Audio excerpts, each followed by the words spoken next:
Hey guys, Crafty here from Living in Beta, and today we are back with a top tips video for you all, specifically focusing around those people who have just picked up Cyberpunk 2077 for the first time.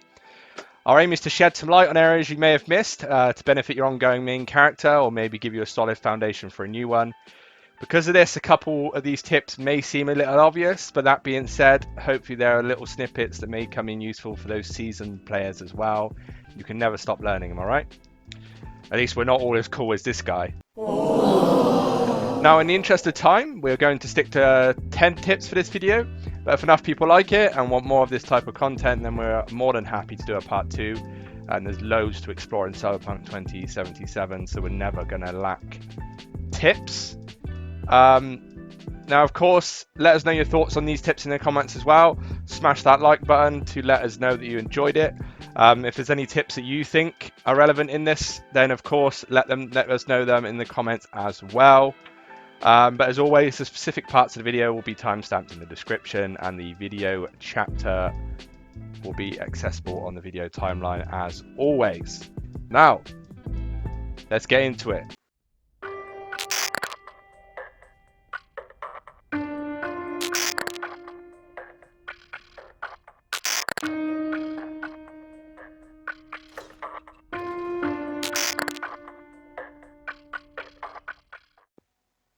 Now, the first tip for you is to talk about the classes in Cyberpunk 2077.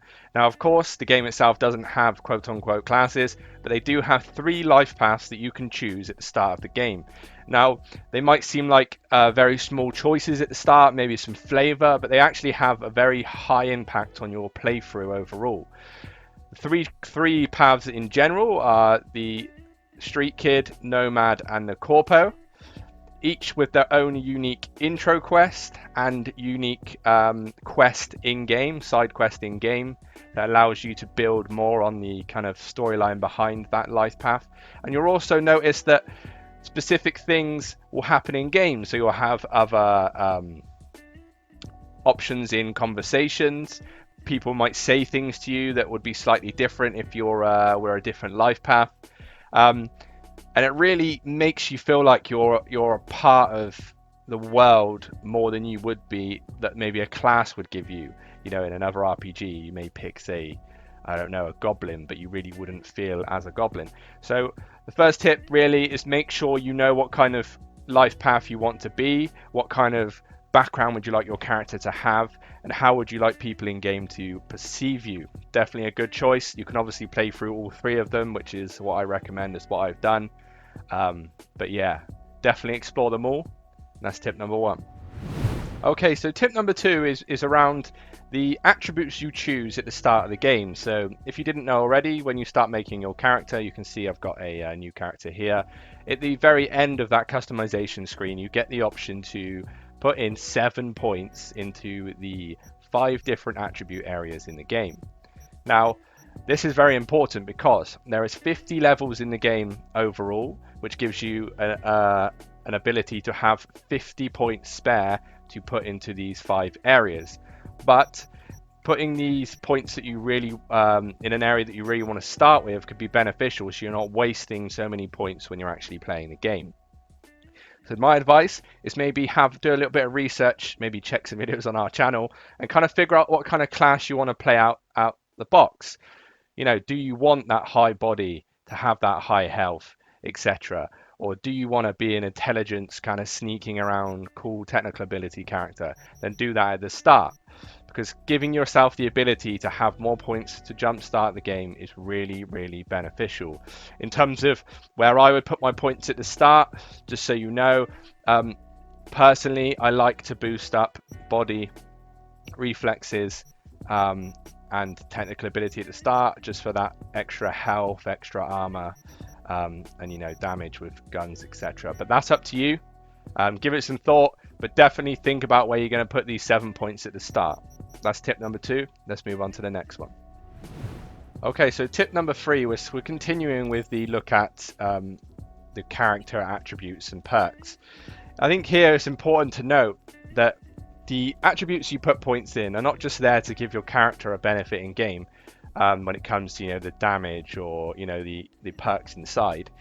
These attributes really give you a leg up in other scenarios in game. So for example, with body or technical ability, you can rip open doors or find your way to hack into doors to get into certain places that you may not be able to get in.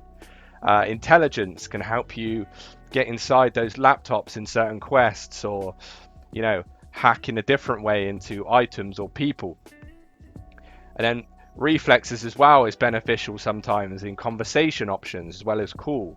So it's important to note that not only are you doubling down in your character when it comes to how you're going to build them, but you're also going to have that added benefit with certain things. Now, in terms of the bonuses that I always go for, I always make sure that I've got a decent body number and a decent technical ability number.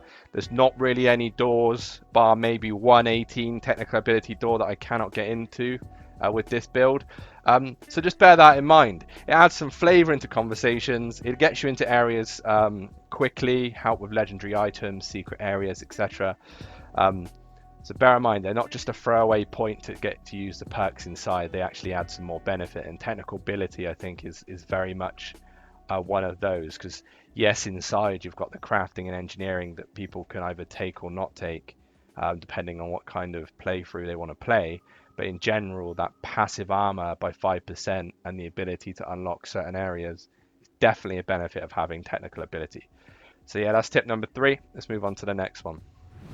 Okay, so sticking with crafting for tip number 4, we're going to go into the technical ability attribute tree and into the perk tree that is crafting. Now, in this tree, there's lots of very beneficial perks, but there is one called Scrapper that I want you to avoid at all costs. Now, why? Well, it says here, a passive ability, junk items are automatically disassembled. In your head, this is convenient. It empties your backpack for you.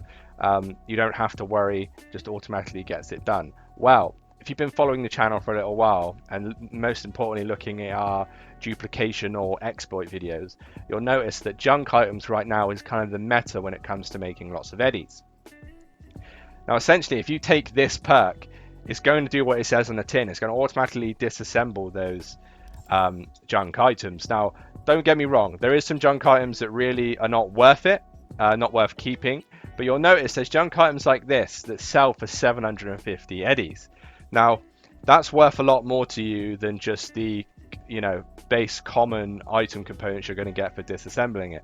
Now, even if you want to play the game pure, you're not doing it for exploits, whatever the circumstances, you play your game as you want, 750 eddies a time is still very, very good.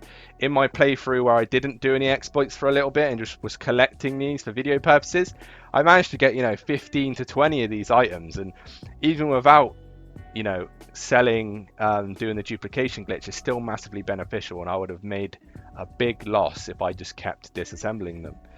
Now, if you're in a situation where you've already picked that perk, don't worry, in a couple of tips time we'll show you how to fix that. But let's move on to the next one. Tip number 5 for me is the most important overall on this list. I cannot stress enough how much better this game is when you take the time to explore, do the side missions, really get stuck into the world that lives around you. We won't spoil anything outside of the very first quest you do in the game, which you can see on screen now. But the side quests themselves, as mentioned in a lot of our videos, are more powerful in Cyberpunk 2077 than you think. Having the power to alter areas and its occupants, giving you access to loot and riches that would otherwise be missed, and introducing, and in some cases taking away certain characters from the storyline, depending on your decisions, making each playthrough more unique and overall making the world way more alive every time you play. This even stems into the seemingly less important NCPD alerts or fixer quests in the area. On the outside, these might just seem a repetitive chore, but when you do them, you realise that each can take you into areas you've never explored before, maybe help you find and locate loot that is otherwise unobtainable, and in some cases, change the outcome of bigger story points down the line.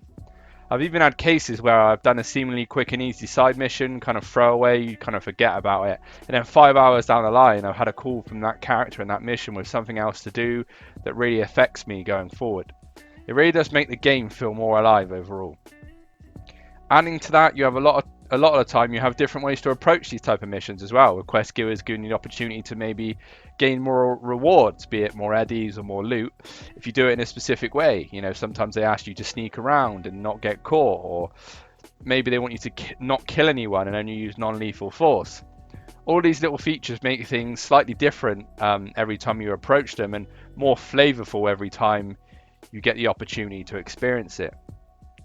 I feel like I could go on for hours about this, but in the interest of time and being as spoiler free as possible, I'll summarize here. The game's main story takes between 20 to 30 hours to complete. Doing it this way would be like reading the blurb of a great novel and saying you've read the whole book. Take it from someone who's played 200 hours across 2 characters. Take the time, explore, and I guarantee to you that you'll be pleasantly surprised.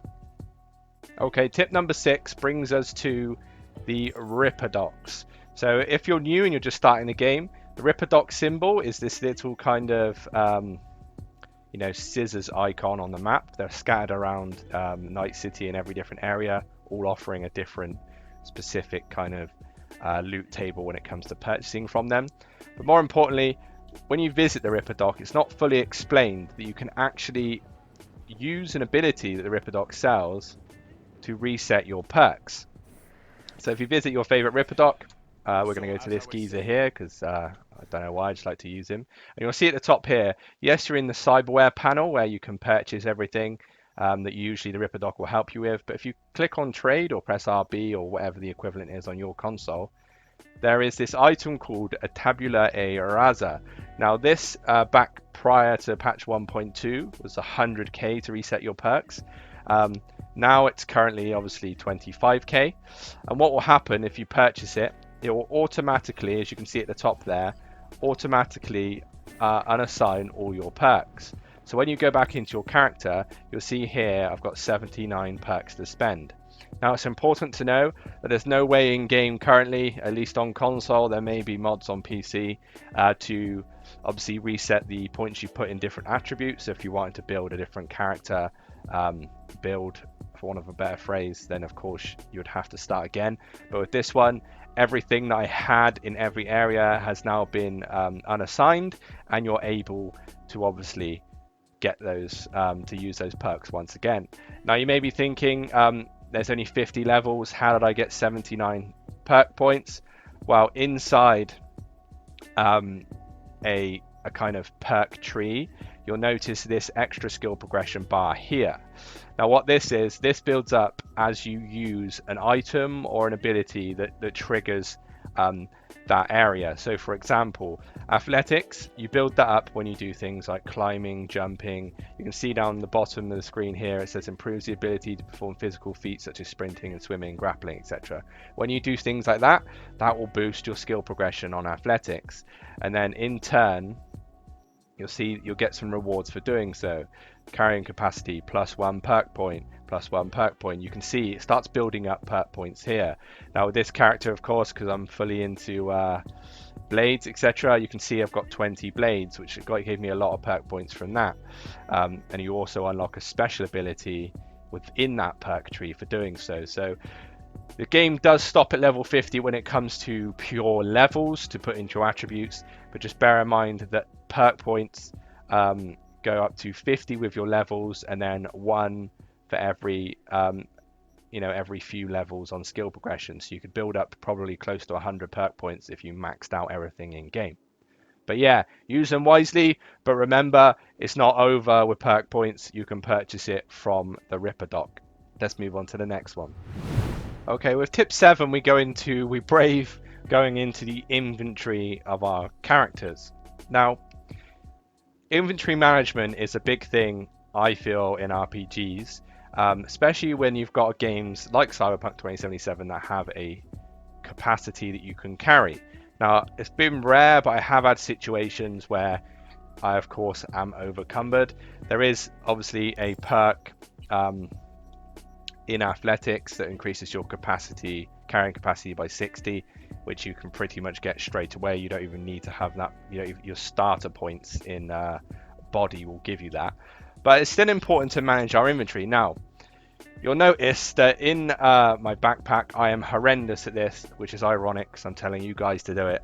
But these consumables, I am honest with you, I really never use. Now, of course, keeping those bounce backs and max stocks available to heal you is good, but anything apart from those, like these capacity boosters or ram jolts or stamina boosters, it's worth just disassembling those and getting those common components to help craft items, right? And then these ones here, you'll notice that the very common ones, you can no longer disassemble them. I think in previous patches you were able to, but I would sell these. I've never even dared use any of these. They all seem fun, but I never got to a point where really I would make the most of them. So my advice is sell them for some eddies, and also understand that you can see there on Jolteel's Uki Hooch, it's got a 0.2 carry weight, right? So this is a quick way to save that carry weight. Now, if you're like me, I don't carry much clothing. I've made a couple of videos, that's why I've got some items in here, but usually I've got everything in my stash on my vehicle. And it's the same with weapons. You'll see that I only carry the weapons I want to use, and I usually disassemble these ones that I don't use as well, because there's no need for them. So the tip really is just make sure that you're using your inventory smartly. You might get to a situation like myself where I'm not really getting, struggling, but I know a lot of pack rats out there. I was myself, and all these things like grenades and consumables, even clothing you're not wearing, you don't really need to keep it on you. You can sell it, make some eddies. These mods here, just be smart. Make use of disassembling them for crafting, and also only carry what you need. The next tip is a little ironic after telling you to make sure your inventory management is on point, but tip number 8 is about looting everything you see. As is well known in RPGs, there's a massive benefit to being a pack rat, and you never know when you're going to need something for later. In Cyberpunk, it's really no different. I fully recommend picking up absolutely everything you see, because at the very least, it's free eddies to make it a vendor. Enemies you kill will always drop something, be it weapons, armor, or even junk items that sell for a great amount of eddies. There are also at least 2 or 3 boxes in a quest/side job area that will contain something valuable. In some cases, very handy crafting schematics like the armadillo mod, unique weapons and armor, and in rare occasions, legendary drops can be found as well. I even like the fact that I can build up a healing consumable to an obscene level, so I'll become essentially unkillable if I'm able to get them off, of course. Now, trying to find these secretly placed items can be difficult at times, but there's a handy in-game ability that can help with this. As you may already know, you have a scanner on your character that is usually used for scanning enemies, and at times utilizing the intelligent perks to cause harm or give you an upper hand in the battlefield. But this ability can also be used to scan the area in your immediate vicinity for any loot. If you press it once, it'll be on Xbox and whatever the equivalent is on your platform of choice. It will actually ping the loot in your area and give you a visual indication of what is there and where it resides. If you play RPGs like me, then getting into the habit of doing this in every encounter or when exploring a new area can really lead to some great finds.